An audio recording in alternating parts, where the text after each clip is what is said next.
하나님은 사랑이십니다. 요한일서를 읽습니다. 무언가를 전하려면 전달하려는 텍스트에 확신이 있어야 합니다. 제품을 사용해보고 판매하는 것과 정보만 알고 판매하는 사람은 눈빛부터가 다릅니다. 예수님을 경험하지 않고 전한다면 그것은 픽션, 허구이지만 십자가 안에서 인격적인 교제, 사랑을 경험하고 전하면 그것은 팩트, 사실이 됩니다. 요한은 그의 복음서를 금방 떠오르게 하는 방법으로 말문을 엽니다. 즉, 이 세상에 생명을 주는 말씀에 대해 운을 떼는 것입니다. 그는 이 말씀의 물리적 임재, 즉 그 자신이 이 말씀을 3번이나 보았고 만졌다고 확인합니다. 한 실존 인물에 대한 증언입니다. 요한처럼 예수님을 만난 사람들은 그분을 전하려 합니다. 사귐이 있게 하기 위해서입니다. 사귐 가운데 예수님이 전해지면 그 자체로 기쁨이 됩니다. 왜냐하면 예수님의 이야기가 죄와 사망으로부터 건져줄 기쁨의 소식이기 때문입니다. 또한 요한은 누구든지 빛을 본 사람은 어둠 속에 계속 살 수 없다 선언합니다. 이 빛은 물리에서 말하는 빛이 아닙니다. 빛은 하나님의 한 특징입니다. 이 빛은 어둠을 몰아내고 진리를 드러냅니다. 어디로 가야 할지 보여줍니다. 빛 되신 주님을 만나야 하는 이유는 하나님의 말씀이 없는 곳은 혼돈이기 때문입니다. 모든 사람이 죄를 지었고 모두가 실패합니다. 그러나 이런 일이 벌어질 때 예수님이 우리를 위해서 말씀하실 것입니다. 그렇게 우리는 예수님께서 본을 보여주신 대로 하나님의 계명, 말씀에 순종해야 합니다. 요한은 우리에게 대언자가 있다고 선포합니다. 대언자라는 단어는 파라클레토스, 곁에서 불러주는 사람, 즉 변호해주는 사람을 가리킵니다. 우리가 어려움을 겪을 때 설사 죄를 범했다 하더라도 우리를 변호해주는 분이 계심을 말해줍니다. 바로 예수 그리스도십니다. 이렇게 배경을 묘사한 후에 요한은 편지를 쓰게 된 현안을 말합니다. 그것은 거짓 교사들이 퍼뜨리고 있는 교리입니다. 그는 이런 교사들의 갑작스러운 출현을 교회가 마지막 시대에 돌입했다는 징조로 봅니다. 이 사람들은 예수님에 관한 진리를 부인하는 사람들이에요. 요한은 진정한 제자는 알아야 할 것을 알고 있다고 강조합니다. 그리고 그들에게 든든히 서 있으라고 부탁합니다. 그리스도인의 표지는 사랑입니다. 사랑은 하나님의 자녀들과 마귀의 자녀들을 구별합니다. 세상은 이 사랑을 전혀 알지 못합니다. 참사랑은 말이 아니라 행동 가운데 표현됩니다. 사랑은 우리를 하나님의 임재 안으로 이끕니다.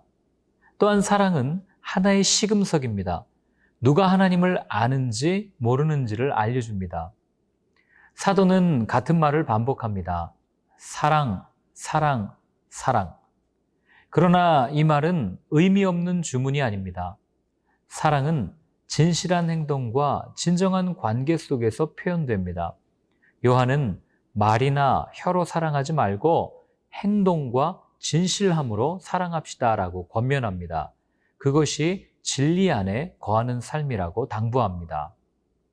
사랑하면 죄를 범하지 않습니다. 배우자를 진심으로 사랑하면 다른 사람을 보지 않습니다. 불륜으로부터 벗어나는 방법은 더 많이 사랑하는 것입니다. 죄에서 벗어날 수 있는 유일한 방법, 더 많이 사랑하는 것입니다. 많은 그리스도인들이 세상을 두려워하는 것은 세상이 예수님보다 커 보인다기보다는 지금 내 삶에 더 많은 영향을 주고 있다고 느끼기 때문입니다.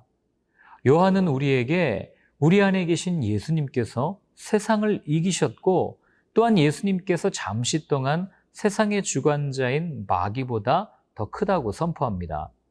예수님 안에 살아가는 사람들의 특징을 단 한마디로 정리합니다. 그것은 누구의 말에 귀를 기울이냐 하는 것입니다. 요한이 들려주는 사랑은 나로부터 시작하지 않습니다. 하나님의 사랑이 우리 안에 거하기 시작하고 온전한 사랑을 이루어 가신다고 말합니다. 내 것으로 사랑하면 반드시 문제가 생깁니다. 나는 사랑을 전하며 말하지만 사랑을 받는 상대는 늘 상처를 받습니다.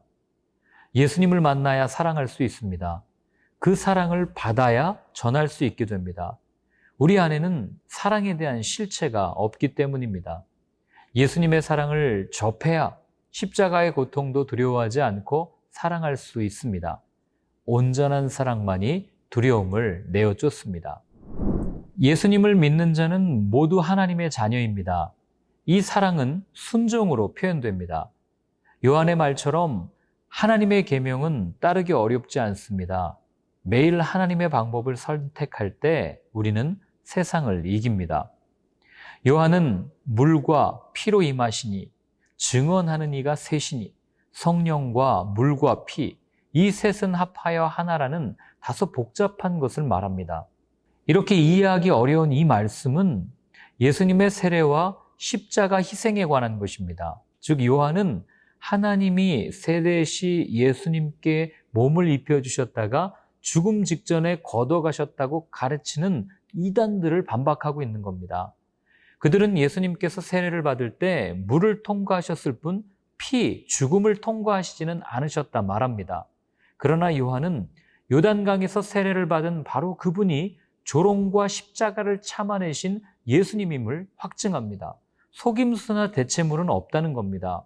그래서 요한은 자신을 지켜 우상에게서 멀리하라고 권면합니다. 교회를 다니면 해야 할 것, 하지 말아야 할 것이 너무 많아 때로는 지치기도 합니다. 어쩔 수 없이 어길 때도 있습니다. 괴롭습니다. 그러나 사랑하는 마음 없이 지키는 계명은 죽은 계명입니다.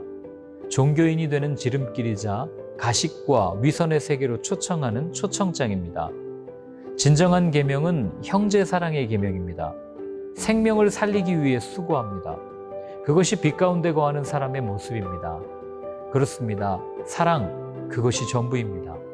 성부, 성자, 성령, 삼위의 하나님은 온전하고 완전한 사랑의 관계 속에 머무시고 그것을 우리에게도 요구하십니다. 하나님은 사랑이십니다.